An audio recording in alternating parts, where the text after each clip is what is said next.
Hey, I just read a case which is something I resonate with. I've experienced it myself. Very frustrating, and it shouldn't happen. So basically, an artist by the name of Steve Brown, um, who is identified with Scots McCoo, whether that's a branding company or his stage name, I'm not sure. But he's a widely renowned artist. Was having lunch at a Greggs in Solihull in the West Midlands. And apparently, in the middle of his lunch with a companion, this is per the Coventry Telegraph, they took away his lunch on the grounds that they could not accept his Scottish banknotes. He had handed them a £20 Scottish banknote. And by Scottish, I mean it was from the Bank of Scotland, it was a Scottish design. Um, this is a problem that is not unique. It has happened, unfortunately, a number of times in English shops. And I know that because I've personally experienced it.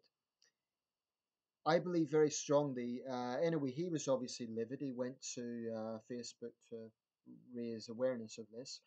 He also put a sarcastic sign outside saying, "Greg Solihull, sorry, we only accept English money, not Scottish." I think he installed that himself in protest. Now, apparently, he's still waiting to hear back from head office. A Greg spokesperson said, "This incident should never have happened, and we are really sorry that we let our customer down. All of our shops should accept Scottish notes, and we have contacted them all today to remind them to ensure this does not happen again." Okay, that's good. It's good that they're taking action, and I welcome that. But this should just be an this shouldn't happen. Sterling is the British currency. It is a legal tender across the United Kingdom and Crown dependencies. I'm going to show you something. This is a Northern Ireland banknote. Bank of Ireland is one of the banks that is used in Northern Ireland. That's a design on the reverse of Bushmills Distillery. Now look closely. £10 sterling. £10 sterling.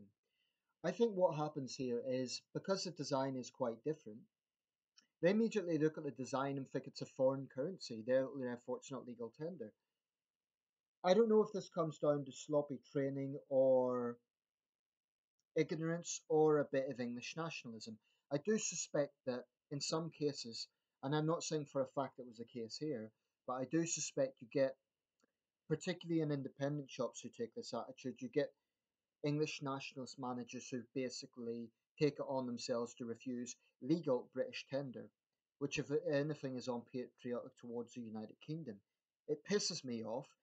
It disadvantages the customer, paying customer, and the way they handled this was a complete disgrace. You know, to interrupt the man's meal in the middle of it. Um, what sort of customer service is that? They need a map of the United Kingdom and they need to be reminded. So it is good that Greg has taken action, but this isn't isolated. It happens too much. I've frankly never heard of it happening in reverse.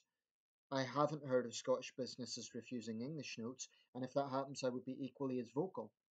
Um, a big part of our United Kingdom is by tackling things like this sort of petty nonsense shouldn't be happening.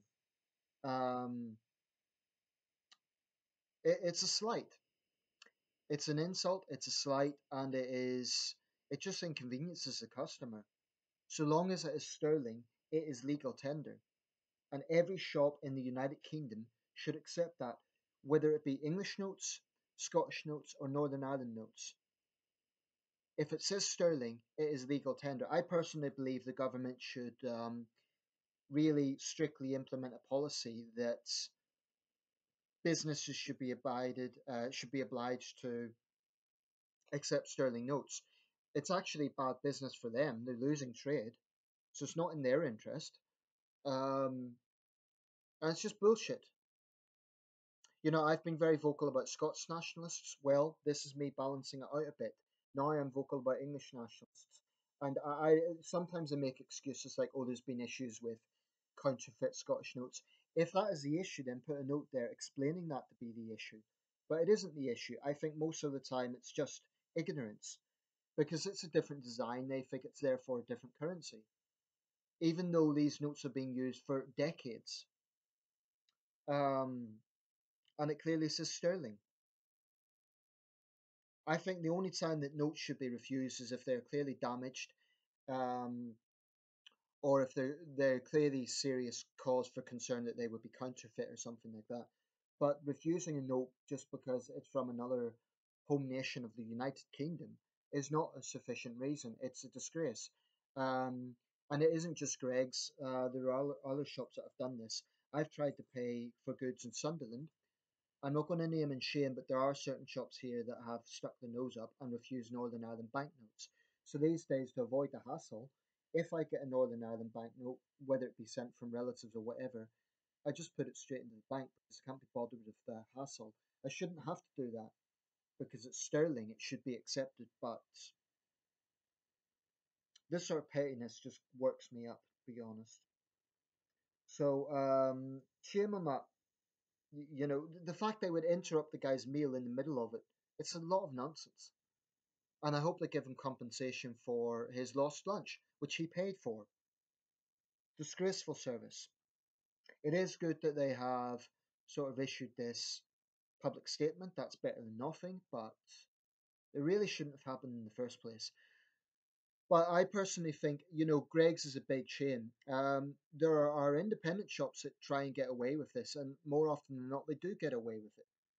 I think it should be legally mandatory for every single shop within the United Kingdom to accept banknotes from anywhere within the United Kingdom, so long as they're in good condition, so long as they're not counterfeit.